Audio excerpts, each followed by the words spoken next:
이 어린 것들이 배가 고파 귤 하나 집어든 게 죽을 죄라도 된단 말이냐? 어떤 놈이 관아의 법도를 논하느냐? 네 놈도 공범이 되고 싶은 게냐? 이 어린 것들이 배가 고파 귤 하나 집어든 게 죽을 죄라도 된단 말이냐? 어떤 놈이 관아의 법도를 논하느냐? 내 놈도 공범이 되고 싶은 게냐? 저작거리 한복판에서 포졸의 거친 호통소리가 터져 나왔습니다. 굶주린 남매가 바닥에 굴러다니는 귤 하나를 집었다는 이유로 매질을 당하고 있었습니다. 구경꾼들은 뒤로 물러서며 수군거릴 뿐 누구 하나 나서지 못하는 상황이었습니다. 그때 비단 도포를 휘날리며 갓을 깊게 눌러쓴 사내 하나가 군중 사이를 뚫고 걸어 나왔습니다. 법도라 하였느냐? 국법 어디에 어린아이의 종아리를 몽둥이로 치라는 대목이 있는지 내 들어본 적이 없구나. 도협은 차가운 눈빛으로 포졸의 앞을 가로막았습니다. 그의 손에는 부채 하나가 들려 있었지만 그 기세는 마치 날카로운 검을 든 장수와 같았습니다. 포졸들은 그의 준수한 외모와 귀티나는 옷차림에 잠시 주춤거렸습니다. 그러나 이내 머릿수를 믿고 몽둥이를 치켜들며 도협을 위협하기 시작하였습니다. 도협은 사실 한양에서 이름난 대학자의 아들이었습니다. 명석한 두뇌와 뛰어난 무예를 가졌으나 어린 시절 어머니를 여의고 계모 밑에서 모진 구박을 받으며 자라왔습니다. 그는 어머니를 잊지 못하는 슬픔과 집안에 대한 반항심으로 기생집을 전전하는 한량처럼 살아가고 있었습니다. 하지만 그 속에는 누구보다 뜨거운 정의감과 아픔이 서려 있었습니다. 포졸들이 달려들자 도협은 가볍게 몸을 피하며 부채 끝으로 포졸의 손목을 툭 쳤습니다. 어이쿠! 소리와 함께 몽둥이가 바닥으로 떨어졌습니다. 도협은 우아한 몸짓으로 남매를 자신의 등 뒤로 숨겼습니다. 겉으로는 기생들과 노닥거리는 바람꾼처럼 보였으나 사실 그는 여인의 손 한 번 제대로 잡아본 적 없는 순수한 심성을 감추고 있었습니다. 상황이 험악해지자 더 많은 관군이 몰려들기 시작하였습니다. 도협이 뛰어난 무예로도 수십 명을 상대하기엔 역부족인 순간이었습니다. 관군들이 창을 겨누며 도협을 압박해 들어왔습니다. 도협의 미간이 찌푸려지며 부채를 쥔 손에 힘이 들어갔습니다. 바로 그때 어디선가 은은한 난양이 바람을 타고 저작거리에 퍼지기 시작하였습니다. 모두 멈추어라. 감히 어느 안전이라고 이리 소란을 피우는 것이냐. 군중을 가르고 나타난 것은 고운 한복 차림의 여인이었습니다. 그녀는 얼굴을 얇은 사로 가리고 있었으나 그 너머로 보이는 눈매는 서리빨처럼 차갑고 당당하였습니다. 여인은 품속에서 눈부시게 빛나는 옥패를 꺼내 관군들의 눈앞에 들이밀었습니다. 좌의정 가문의 문장이 선명하게 박힌 패였습니다. 옥패를 본 관군들은 소스라치게 놀라며 일제히 무릎을 꿇었습니다. 좌의정 대감대게. 포졸들의 목소리가 벌벌 떨렸습니다. 여인은 가려진 천 너머로 도협을 슬쩍 바라보았습니다. 도협은 생전 처음 느껴보는 기묘한 기운에 압도되어 멍하니 그녀를 응시하였습니다.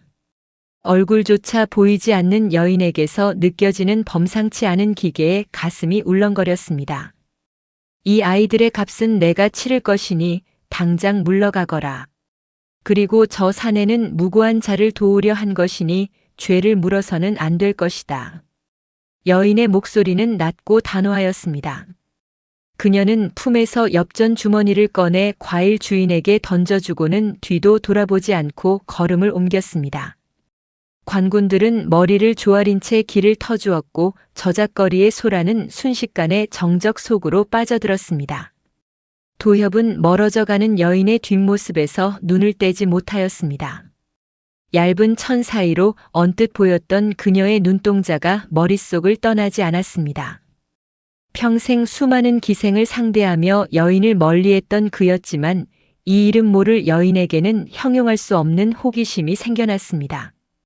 대체 누구이기에 저토록 당당하며 왜 자신의 정체를 가리고 장터에 나타난 것인지 의문이 꼬리에 꼬리를 물었습니다. 도협은 바닥에 떨어진 남매를 일으켜 세우며 여인이 사라진 골목 끝을 바라보았습니다. 그의 가슴 속에 잠자고 있던 무언가가 꿈틀거리기 시작하였습니다. 한량처럼 살아가던 무료한 일상에 커다란 균열이 생기는 순간이었습니다. 그는 반드시 그 여인을 다시 만나야겠다는 결심을 하며 갓끈을 고쳐 메었습니다. 사실 그 여인은 좌의정의 무남동녀 연이었습니다. 활달한 성격에 의협심이 강했던 그녀는 집안에서 정해주는 혼처를 모조리 거절하며 살고 있었습니다. 조선 팔도에 마음에 차는 신랑감이 없다며 투덜대던 그녀는 가끔 몸종과 함께 남장을 하거나 얼굴을 가리고 저작거리 구경을 하는 것이 유일한 낙이었습니다. 오늘 역시 불쌍한 아이들을 돕기 위해 위험을 무릅쓴 것이었습니다. 연희는 골목으로 들어서자마자 가슴을 쓸어내렸습니다. 아가씨, 정말 큰일 날 뻔하셨습니다. 몸종이 귓속말로 속삭였으나 연희는 오히려 재미있다는 듯 눈을 빛냈습니다. 그나저나 아까 그 사내 말이다. 한량처럼 보이는데 눈빛만큼은 아주 매섭더구나. 연희의 입가에 얇은 사 너머로 작은 미소가 번졌습니다. 항상 감사합니다. 제가 준비한 선물을 어느 지역에서 받으실지 댓글로 남겨주시고 구독, 좋아요를 함께 누르시면 새로운 이야기 선물을 가장 먼저 전해드립니다. 도협은 집으로 돌아와서도 연희의 잔상을 지우지 못하였습니다. 책장에 앉아 글을 읽으려 해도 검은 눈동자와 은은한 난양만이 코끝을 맴돌았습니다. 계모가 방 밖에서 또 기생집에서 소동을 피웠다며 하고 소리를 질러대도 평소와 달리 화조차 나지 않았습니다. 그의 마음은 이미 저작거리 그 묘령의 여인에게 가 있었습니다. 다음 날 한양 땅에는 묘한 소문이 돌기 시작하였습니다. 좌의정 대감의 환갑잔치가 성대하게 열릴 예정이며 이번 잔치를 통해 연희의 배필을 정할 것이라는 소식이었습니다. 한양에 내로라 하는 가문 자제들이 벌써부터 몸단장에 들어갔다는 이야기가 도협의 귀에도 들어왔습니다. 도협은 무심한 척하면서도 귀가 쫑긋 세워졌습니다. 좌의정댁 잔치라 그곳에 가면 그 여인을 다시 볼 수 있을지도 모르겠구나. 도협은 거울 앞에 서서 자신의 얼굴을 비추어 보았습니다. 준수한 외모와 귀한 신분을 가졌지만 단 한 번도 누군가를 진심으로 원해본 적 없던 그였습니다. 하지만 이번만큼은 달랐습니다. 그는 잔치에 참석하기 위해 평소 입지 않던 가장 화려하고 격식 있는 의복을 준비하라고 명령하였습니다. 연희 역시 잔치 소식을 듣고 골머리를 앓고 있었습니다. 아버지가 이번에는 기필코 혼처를 정하겠다며 엄포를 놓았기 때문이었습니다. 아버지, 저는 아직 시집갈 마음이 없습니다. 하고 대들었지만 소용없었습니다. 연희는 잔치에서 어떤 기상천외한 방법으로 구혼자들을 쫓아낼지 고민하며 지혜를 짜내기 시작하였습니다. 운명의 잔치날이 밝았습니다. 좌의정댁 문 앞에는 화려한 가마들이 줄을 이었고 한양의 권세 있는 집안 청년들이 저마다의 기계를 뽐내며 모여들었습니다. 연희는 화려한 비단 옷을 입고 쪽머리를 곱게 했지만 그녀의 눈은 여전히 장터에서 만났던 그 사내를 찾고 있는 듯 묘한 기대감에 차 있었습니다. 도협은 잔치가 무르익을 무렵 당당한 걸음으로 좌의정댁 마당에 들어섰습니다. 수많은 명문 자제들 사이에서도 그의 빛나는 외모와 기품은 단연 돋보였습니다. 그는 연단 위에 앉아있는 연희를 발견하고는 걸음을 멈추었습니다. 가려진 천없이 드러난 그녀의 고운 얼굴을 마주하는 순간 도협은 이것이 거부할 수 없는 인연임을 직감하였습니다. 좌의정 대감의 환갑잔치는 한양의 모든 권세가 집결한 듯 위세가 대단하였습니다. 마당 가득 차려진 진수성찬보다 더 뜨거운 것은 배필을 얻기 위해 모여든 명문가 자제들의 기싸움이었지요. 좌의정은 상석에 앉아 찻잔을 내려놓으며 엄중한 첫 번째 질문을 던졌습니다. 나라를 다스리는 근본이 무엇이라 생각하는가? 그러자 한 판서댁 아들이 금박 부채를 촤르륵 펼치며 기고만장하게 나섰습니다. 근본은 곧 재력입니다. 금은 보화가 곳간에 가득해야 백성을 먹이고 외적을 막으니 돈이야말로 만사의 으뜸이지요. 그는 금덩이 주머니를 흔들며 자신의 부를 과시하였고 연단 뒤 연희는 천 너머로 한심하다는 듯 혀를 찼습니다. 두 번째 질문인 민심을 얻는 방책에 대해 논쟁이 붙었을 때였습니다. 백성은 무지하니 엄한 법도로 다스려 두려움을 심어줘야 따르는 법입니다. 라는 한 자제의 오만한 답변이 마당을 채웠지요. 바로 그때 담장 밖 구경꾼들 틈에서 아이쿠 하는 소리와 함께 누군가 등 떠밀리듯 마당 한복판으로 굴러 들어왔습니다. 갓은 삐딱하게 돌아가고 도포에는 흙먼지가 묻은 사내, 바로 도엽이었습니다. 그는 하인들에게 쫓기다 얼결에 잔치 마당 주인공들 사이에 끼어들게 된 것이었습니다. 도엽은 당황하여 옷을 털며 주위를 살폈습니다. 허허, 잔치 구경 한번 험하게 하는구려. 그의 너털 웃음에 좌중은 찬물을 끼얹은 듯 조용해졌습니다. 하지만 도엽의 눈은 단번에 연단 위 얇은 사로 얼굴을 가린 연희에게 고정되었습니다. 저작거리에서 보았던 그 신비로운 여인이 틀림없었습니다. 연희 역시 천 너머로 도엽을 알아보곤 숨을 들이켰습니다. 좌의정은 무례한 침입자를 꾸짖으려다 도엽의 형형한 눈빛을 보고는 묘한 인상을 받은 듯 일단 구석에서 지켜보라 명하였습니다. 세 번째 질문은 인재를 등용하는 기준이었습니다. 이때 도협의 강력한 경쟁자가 될 사내 평양감사의 아들 진호가 위풍당당하게 등장하였습니다. 그는 문무를 겸비했다는 소문답게 수려한 외모와 절제된 몸짓으로 좌중을 압도하였습니다. 인재란 곧 실리입니다. 고리타분한 경전만 읊는 자가 아니라 당장 나라의 창고를 채울 수 있는 기술과 수단을 가진 자를 뽑아야 합니다. 그의 논리 정연하고 현실적인 답변에 좌중은 감탄을 금치 못하였습니다. 연희 역시 처음으로 그의 발언에 귀를 기울이며 팽팽한 긴장감이 감돌았습니다. 마지막 네 번째 질문은 진정한 선비의 자세였습니다. 진호는 선비란 시대의 흐름을 읽고 권력의 중심에서 세상을 바꾸는 날카로운 칼이 되어야 합니다라고 답하며 자신감 넘치는 미소를 지었습니다. 좌중은 진호의 완벽한 답변에 이번 사윗감은 정해졌구나라며 수군거렸습니다. 연희조차 고개를 끄덕이려던 찰나 구석에서 흙먼지를 털고 있던 도엽이 헛기침을 하며 한 걸음 앞으로 나섰습니다. 방금 하신 말씀들 참으로 듣기 좋은 소리들이나 알맹이가 하나도 없구려. 도협의 도발적인 일갈에 잔치마당은 다시 정적에 휩싸였습니다. 진호는 미간을 찌푸리며 도협을 쏘아보았고 좌의정은 흥미로운 듯 도협에게 물었습니다. 그럼 너는 어찌 생각하느냐? 이 네 가지 질문에 내 놈의 답도 내놓아 보거라. 도협은 삐딱해진 갓을 아예 벗어 손에 쥐고는 유유히 마당을 거닐기 시작하였습니다. 그의 발걸음에는 한량의 가벼움과 천재의 당당함이 공존하고 있었습니다. 첫째 질문, 나라의 근본은 금덩이가 아니라 백성의 빈 위장입니다. 배가 고픈 백성에게 금덩이를 보여준들 그것이 무슨 소용이겠습니까? 그 위장을 채워줄 곡식을 기르는 땀방울이야말로 진정한 근본이지요. 도협의 목소리는 낮았지만 마당 구석구석까지 울려 퍼졌습니다. 재력을 자랑하던 자제는 도협이 파격적인 논리에 얼굴이 불그락푸르락 변하였습니다. 연희는 자신도 모르게 연단 끝으로 몸을 기울였습니다. 둘째, 민심은 법도가 아니라 그들의 눈물을 닦아주는 소매 끝에 있습니다.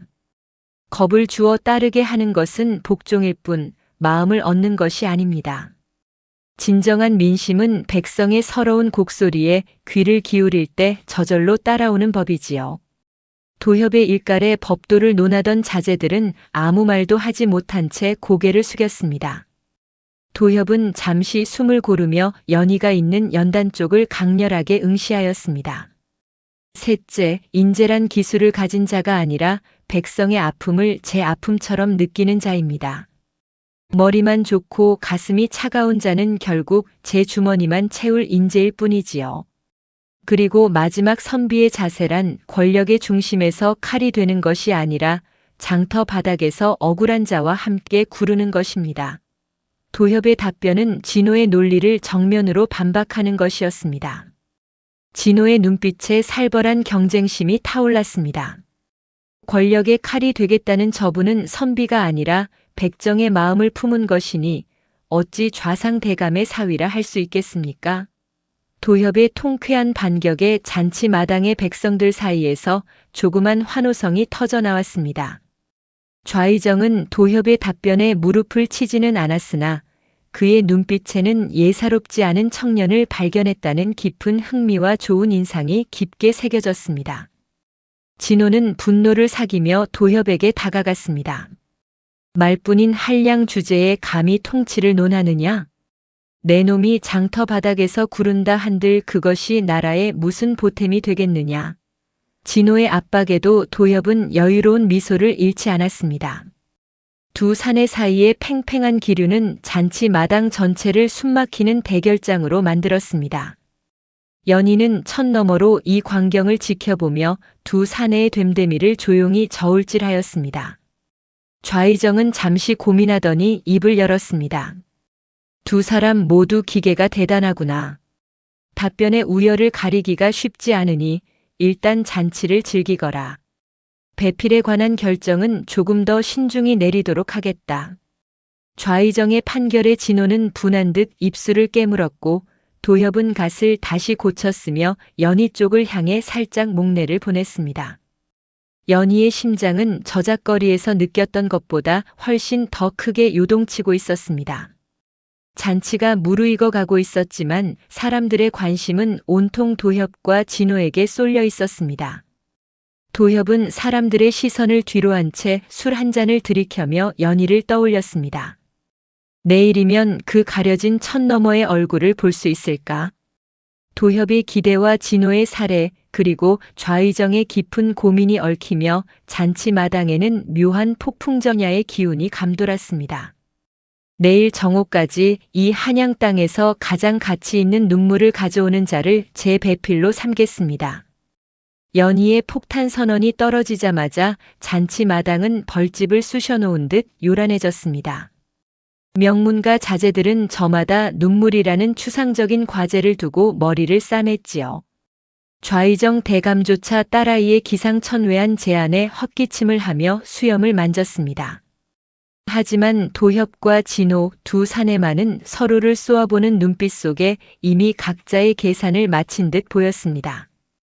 진호는 즉시 수하들을 불러 모았고 도협은 삐딱하게 쓴 갓을 고쳐 매며 홀로 대문을 나섰습니다. 실리주의자이자 평양 감사의 아들인 진호는 가치라는 단어를 철저히 물질적으로 해석하였습니다. 그는 한양에서 가장 솜씨 좋은 세공사를 비밀리에 불러들였습니다. 세상에서 가장 크고 영롱한 진주를 가져오너라. 그것을 눈물 모양으로 깎아 세상 어디에도 없는 보석 눈물을 만들 것이다. 진호는 돈으로 살 수 없는 것은 없다고 믿었습니다.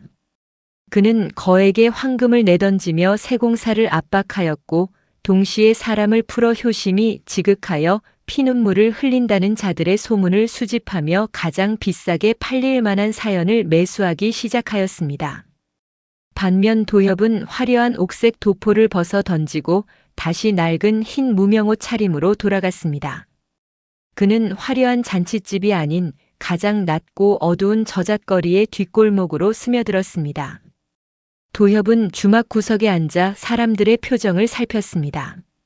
자식의 약값을 구하지 못해 멍하니 하늘만 바라보는 아비의 마른 눈과 평생을 종노릇하며 손마디가 굵어진 노비의 깊은 주름을 가만히 응시하였습니다.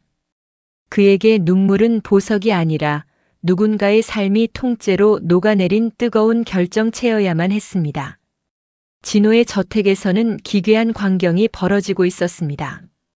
그는 한양의 이름난 광대들을 불러 모아 슬픈 연극을 시키고 그 모습을 보며 억지로 눈물을 짜내는 자들에게 포상을 내걸었습니다. 더 슬프게 울어라. 더 처절하게 통곡해보란 말이다. 진호는 유리병에 담긴 차가운 눈물들을 보며 만족스러운 미소를 지었습니다. 그는 이것이야말로 연희가 원하는 정성이자 가치라고 확신하였습니다. 진호에게 눈물은 그저 목표를 달성하기 위한 도구이자 승리를 위한 전유물에 불과하였습니다. 도협은 산비탈 오막사리에서 홀로 병든 노모를 모시는 나무꾼을 만났습니다. 나무꾼은 장마에 젖은 나무가 팔리지 않아 어머니의 미음을 끓일 곡기조차 구하지 못한 처지였습니다. 그는 울음조차 사치인 듯 쩍쩍 갈라진 손으로 바닥만 긁고 있었습니다. 도협은 아무 말 없이 나무꾼의 곁에 앉아 함께 밤을 지새웠습니다. 자네의 눈물은 어디에 있는가? 도협의 물음에 나무꾼은 힘없이 답했습니다. 눈물은 이미 가슴 속에서 말라버렸습니다. 울 힘이 있다면 나무 한 짐이라도 더 해와야지요. 도협은 나무꾼의 그 말에서 형용할 수 없는 뜨거움을 느꼈습니다. 그는 나무꾼을 대신해 산에 올라 밤새도록 나무를 했습니다. 천재적인 머리와 뛰어난 무예를 가졌던 그의 손바닥에 거친 나무 껍질에 감촉과 땀방울이 맺혔습니다. 도협은 비로소 깨달았습니다. 세상에서 가장 가치 있는 눈물은 남에게 보여주기 위해 흘리는 것이 아니라 소리 없이 가슴 속으로 삼키며 내일을 견디게 하는 눈물이라는 사실을 말입니다. 도협이 눈가에 묘한 빛이 서리기 시작하였습니다. 약속된 정오가 다가오자 진호는 금으로 장식된 화려한 함을 들고 좌의정댁 마당에 나타났습니다. 함 안에는 세공사가 밤새 깎아 만든 영롱한 진주 눈물과 한양 최고의 효자가 흘렸다는 눈물이 비단천에 정성스레 담겨 있었습니다. 진호는 승리를 확신한 듯 거만한 걸음걸이로 좌중을 압도하였습니다. 모여든 자제들은 그 화려함에 넋을 잃고 과연 진호 도령이로다 라며 찬사를 아끼지 않았습니다. 좌의정 대감 역시 그 정성에는 고개를 끄덕일 수밖에 없었습니다. 연희는 연단 위에서 무거운 표정으로 진호의 함을 내려다보았습니다. 이것이 도령이 가져온 가장 가치 있는 눈물입니까? 연희의 질문에 진호는 자신 있게 답했습니다. 그렇습니다. 이 진주는 변하지 않는 가치를 상징하며 여기 담긴 눈물은 한양에서 가장 깊은 사연을 지닌 자의 것입니다. 아가씨의 고귀한 뜻에 이보다 더 어울리는 눈물은 없을 것입니다. 진호의 대답은 완벽해 보였지만 연희의 눈동자에는 여전히 깊은 갈증과 실망이 서려 있었습니다. 그때 멀리서 흙먼지를 뒤집어 쓴 도협이 터덜터덜 걸어 들어왔습니다. 그의 손에는 아무런 함도 보석도 들려있지 않았습니다. 오직 거칠어진 손과 땀에 젖은 옷자락뿐이었습니다. 진호는 비웃음을 참지 못하고 큰 소리로 웃었습니다. 하하! 도협 도령, 빈손으로 온 것이오? 설마 그 한량 같은 말재주로 눈물을 대신하려는 심사는 아니겠지? 주변 사람들도 도협의 초라한 행색을 보며 수군거리기 시작하였습니다. 도협은 진호의 비아냥거림에도 아랑곳하지 않고 연희를 향해 다가갔습니다. 그는 연단 아래에서 무릎을 꿇는 대신 연희의 눈을 똑바로 응시하였습니다. 저는 눈물을 담아올 그릇을 찾지 못했습니다. 눈물은 그릇에 담는 순간 그 온기를 잃고 죽어버리기 때문입니다. 도협의 목소리가 마당에 낮게 깔리자 소란스럽던 분위기가 순식간에 가라앉았습니다. 연희는 도협의 눈동자 속에서 저잣거리의 어둠과 나무꾼의 절망 그리고 그것을 닦아주려 했던 뜨거운 진심을 읽어냈습니다. 도협은 품속에서 낡은 수건 한 장을 꺼냈습니다.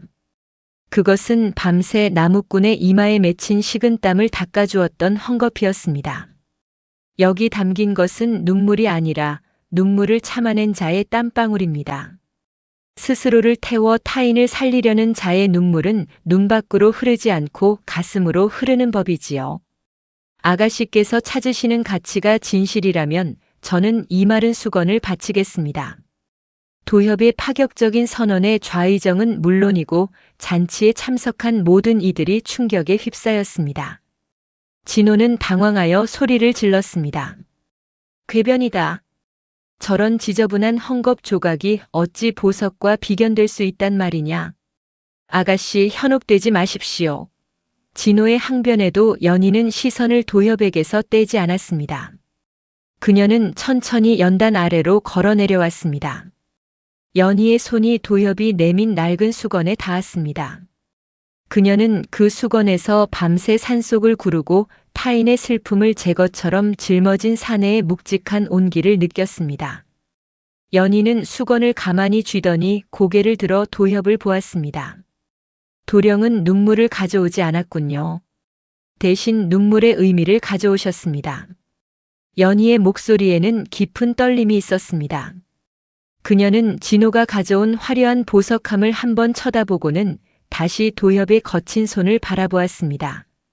보석은 눈을 즐겁게 하지만 이 수건은 제 가슴을 적시는군요. 제가 찾던 답은 바로 이것이었습니다.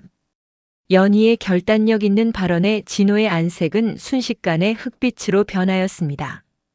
분노한 진호는 결코 물러설 수 없었습니다. 그는 옆에 있던 호위 무사의 칼을 빼들었습니다. 용납할 수 없다. 좌상대감, 이자는 분명 아가씨를 기만하는 것입니다. 정정당당하게 무예로 다시 겨루게 해주십시오. 진호의 돌발 행동에 마당은 아수라장이 되었습니다. 하지만 도협은 눈 하나 깜짝하지 않고 진호의 칼끝을 마주 보았습니다. 도협의 손에는 아까 전에 그 낡은 수건만이 들려 있었지만 그에게선 범접할 수 없는 강한 기운이 뿜어져 나왔습니다. 좌의정 대감이 자리에서 일어나 엄중하게 꾸짖으려는 찰나 도협이 먼저 입을 열었습니다. 무예를 원하신다면 보여드리지요. 다만 제 무예는 사람을 베기 위함이 아니라 지키기 위함입니다. 도협은 묘한 미소를 지으며 자신의 눈을 가리켰습니다. 그의 눈가에는 어느새 투명한 눈물 한 방울이 맺혀 있었습니다. 그것은 나무꾼을 향한 연민이자 연희를 향한 진심 어린 첫 고백의 눈물이었습니다. 그 눈물이 바닥에 떨어지는 순간 연희의 안색이 급격히 변하였습니다. 잔치 마당의 흥겨운 가락이 날카로운 비명처럼 툭 끊기고 험악한 인상의 사내들과 천박한 옷차림의 여인들이 마당 한복판을 점령하였습니다. 진호는 기다렸다는 듯 좌의정 대감을 향해 손가락질하며 도협을 매섭게 쏘아보았지요. 대감, 저 도협이라는 자는 한양의 기생집을 전전하며 여인들의 눈물을 짜내는 파렴치한 사기꾼입니다. 여기 그에게 유린당하고 버려진 증인들이 산증거로 서 있습니다. 진호의 도끼 서린 외침에 구경하던 백성들은 경악하며 술렁이기 시작하였습니다.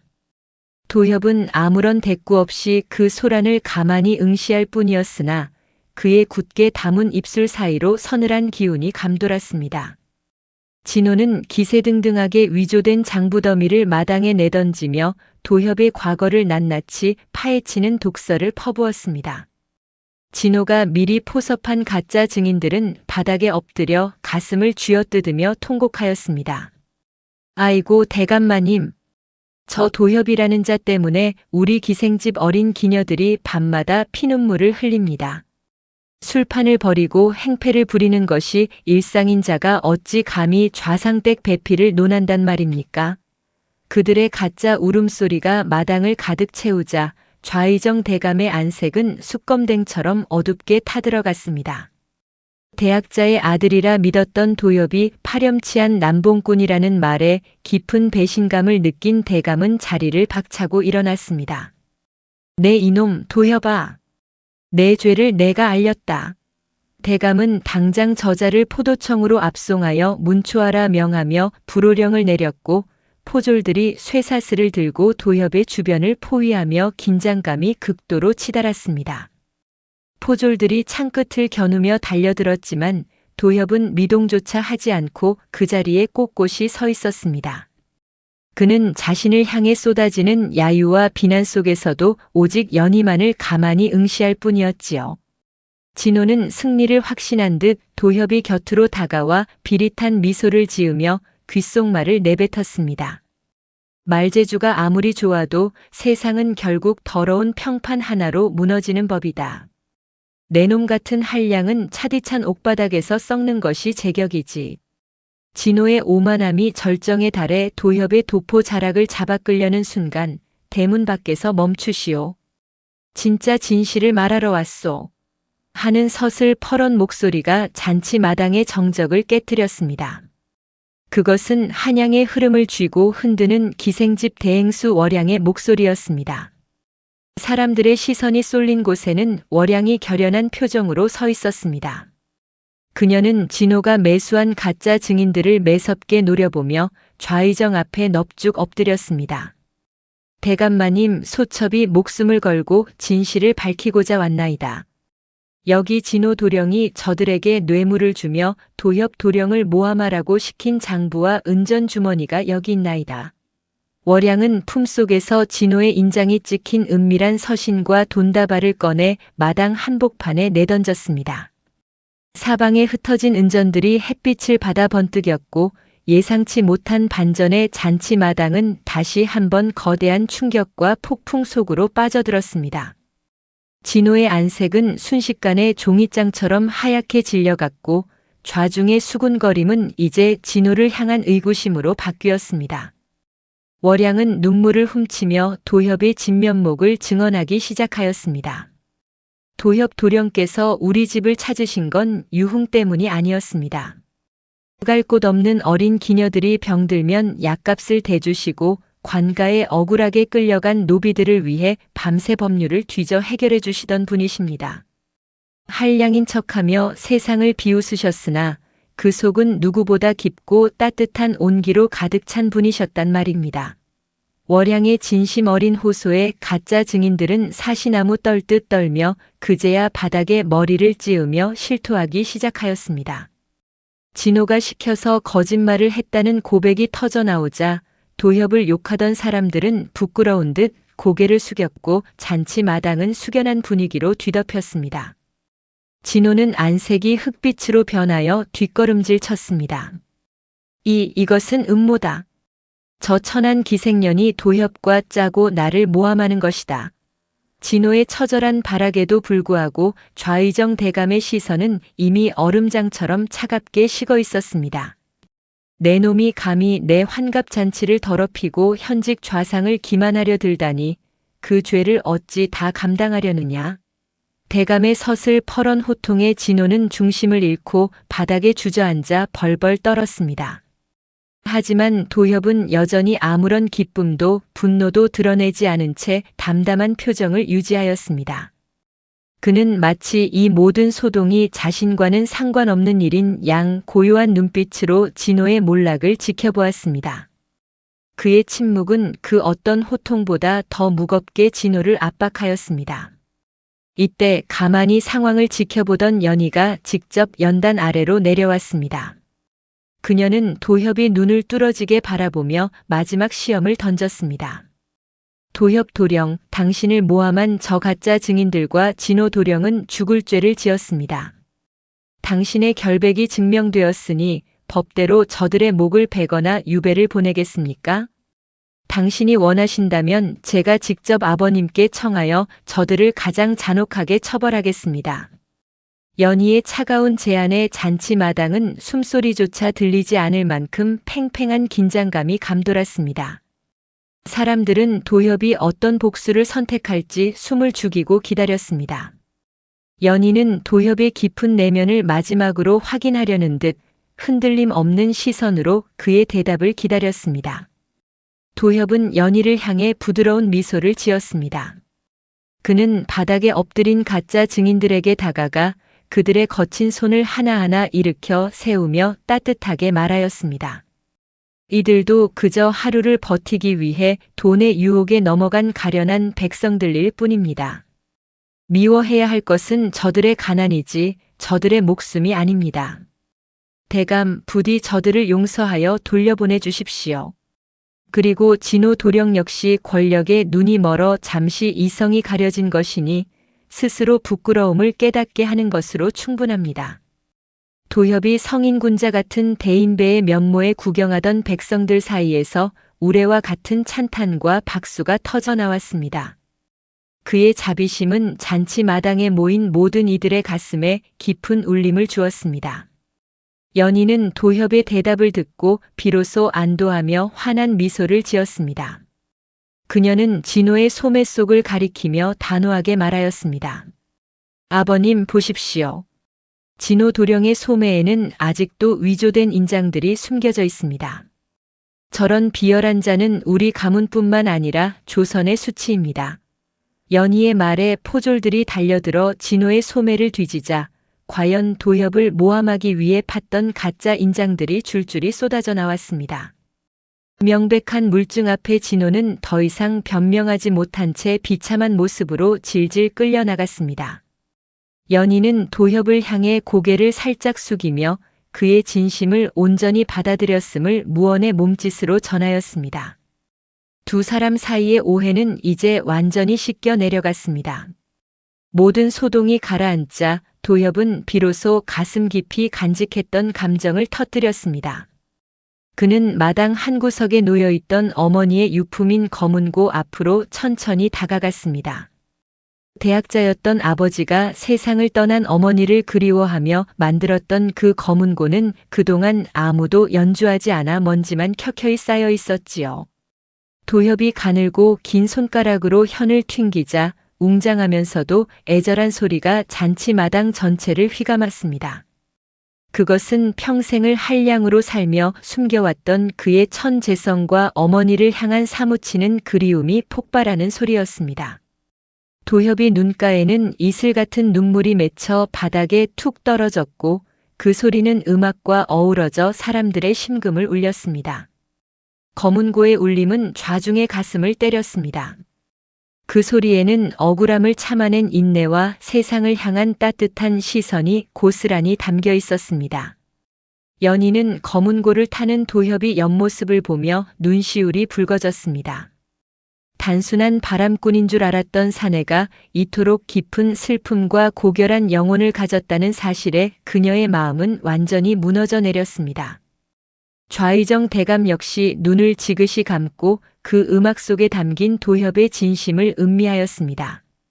한때 집안의 수치라 불렸던 도협은 이제 모두의 존경을 받는 인격자로 다시 태어나고 있었습니다. 음악이 끝나갈 무렵 마당에는 검은고 소리 외엔 그 어떤 잡음도 들리지 않을 만큼 신비로운 정적이 흘렀습니다. 음악이 멈추고 도협이 자리에서 일어났습니다. 그는 좌의정 대감을 향해 정중히 고개를 숙였습니다. 대감, 저는 권력이나 재물을 얻기 위해 이 자리에 온 것이 아닙니다. 오직 제 마음을 흔든 단 한 분의 눈동자를 다시 보기 위해 왔을 뿐입니다. 이제 제 진심이 전해졌다면 그것으로 족합니다. 도협의 당당하고도 절절한 고백의 잔치마당 여기저기서 감동의 박수가 터져 나왔습니다. 연희는 가려진 천조차 잊은 채 도협에게 한 걸음 다가갔고 두 사람의 시선은 공중에서 뜨겁게 얽혀 떨어질 줄 몰랐습니다. 그 순간만큼은 신분도 가문도 세상의 편견도 두 사람을 갈라놓을 수 없는 것처럼 보였습니다. 하지만 좌의정 대감은 여전히 엄한 표정을 풀지 않았습니다. 내 인품과 재능은 충분히 보았다. 하지만 내 딸은 평범한 여인이 아니다. 좌상의 딸로서 짊어져야 할 무게가 크지. 내가 한량의 탈을 벗고 정식으로 가문을 일으켜 세울 각오가 되어 있는지 나는 아직 믿지 못하겠다. 대감은 연희의 앞을 가로막으며 도협에게 차가운 시선을 던졌습니다. 도협과 연희 사이에는 넘기 힘든 가문과 신분, 그리고 아버지라는 거대한 벽이 다시금 솟아올랐습니다. 대감의 예상치 못한 결단은 잔치의 뜨거웠던 열기를 다시금 차갑게 식혔고 도협은 말없이 입술을 깨물며 대감의 결정을 경청하였습니다. 좌의정 대감은 연희의 손을 잡고 방 안으로 끌고 들어갔습니다. 당분간 방에서 나오지 말고 자숙하거라. 이 인연은 조금 더 두고 봐야겠다. 대감의 엄포에 연희는 애처로운 눈빛으로 도협을 바라보았고 도협은 멀어지는 연희의 뒷모습을 보며 주먹을 꽉 쥐었습니다. 진실은 밝혀졌으나 두 사람의 사랑은 여전히 위태로운 안개 속에 갇혀버렸습니다. 화려했던 잔치가 끝나고 정적만이 남은 마당에서 홀로 선 도협의 뒷모습은 이제 슬픔이 아닌 새로운 운명을 개척하려는 강한 의지로 빛나고 있었습니다. 그는 반드시 연희를 되찾겠노라 다짐하며 갓끈을 단단히 고쳐 메었습니다. 화려했던 잔치가 끝난 뒤 좌의정 댁의 마당에는 서늘한 밤 공기만이 감돌았습니다. 연희는 굳게 닫힌 방 안에서 촛불 하나를 켜둔 채 멍하니 문 밖을 바라보고 있었지요.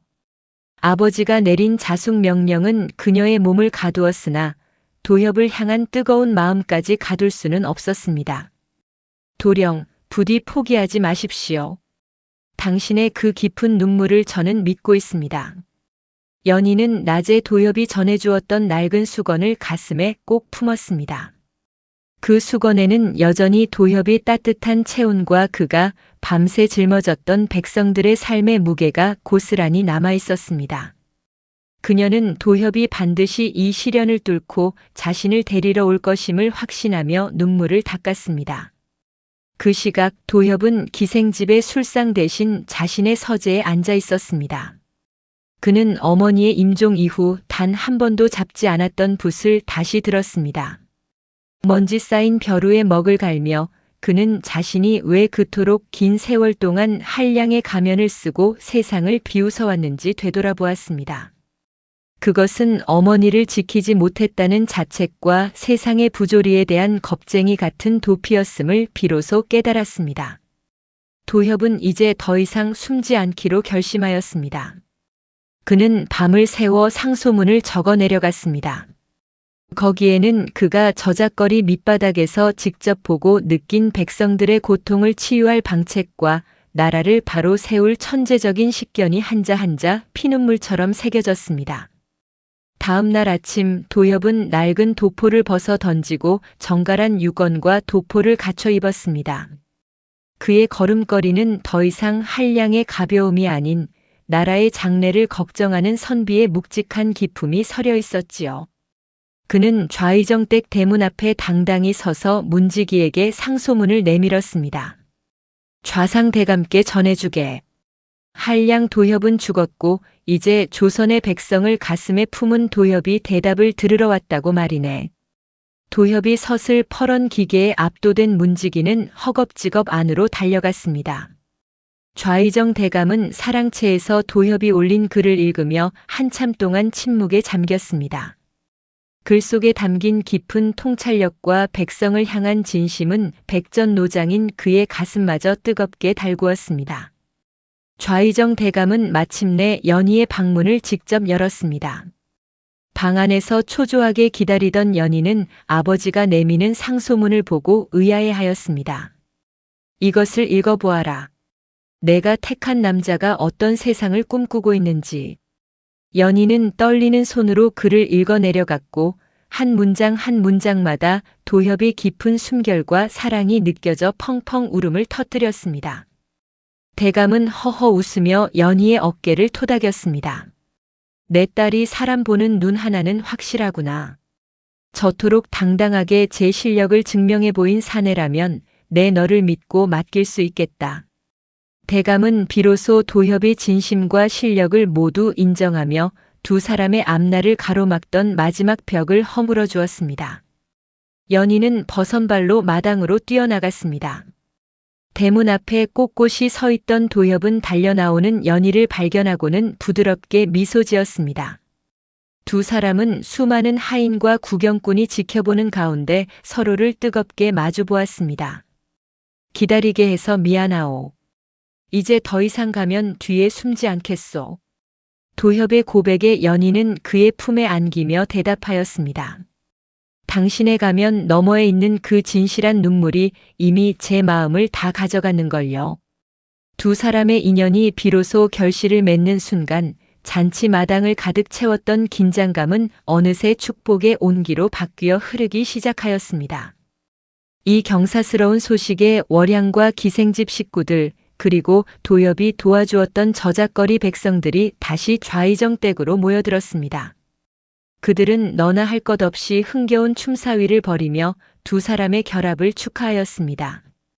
한양 최고의 한량이 드디어 임자를 만났구려.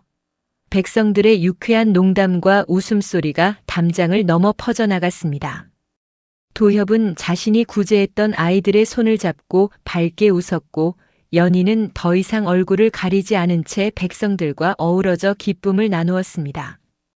귀한 신분과 천한 신분의 벽이 사라진 그곳은 도협이 꿈꾸던 진정으로 평등하고 따뜻한 세상의 축소판과 같았습니다. 시간이 흘러 도협은 좌의정의 사위이자 나라의 기둥이 되는 관직을 맡게 되었습니다. 하지만 그는 여전히 고관대작들의 화려한 연회보다는 연희와 함께 장터 구석구석을 살피는 것을 즐겼습니다. 두 사람은 부부의 연을 맺은 뒤에도 초심을 잃지 않고 억울한 자들의 이야기를 들어주고 굶주린 이들에게 밥을 나누어 주었습니다. 연희는 여전히 당차고 지혜롭게 가문을 이끌었고 도협은 그녀의 곁에서 든든한 버팀목이 되어 주었지요. 한양 땅 사람들은 두 사람을 보며 조선 최고의 천생연분이라 칭송하였고 그들의 이야기는 소문에서 소문으로 퍼져나가 후세에 전해질 전설이 되어갔습니다. 어느 노을 지는 저녁 도협과 연희는 처음 만났던 저작거리 그 사과 가게 앞에 섰습니다.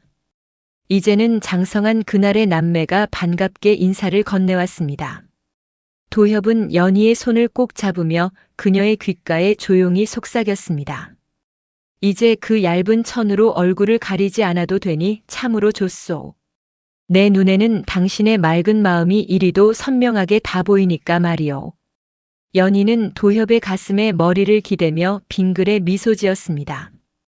도령의 눈에 맺혔던 그 가치 있는 눈물을 제가 평생 닦아드리겠습니다. 두 사람의 그림자가 노을빛에 길게 늘어지며 진정한 귀함은 신분이 아닌 마음에서 온다는 고귀한 교훈을 세상에 남겼습니다. 진실한 마음은 가려진 천과 낡은 도포조차 뚫고 나와 결국 사람의 운명을 바꾸는 법입니다.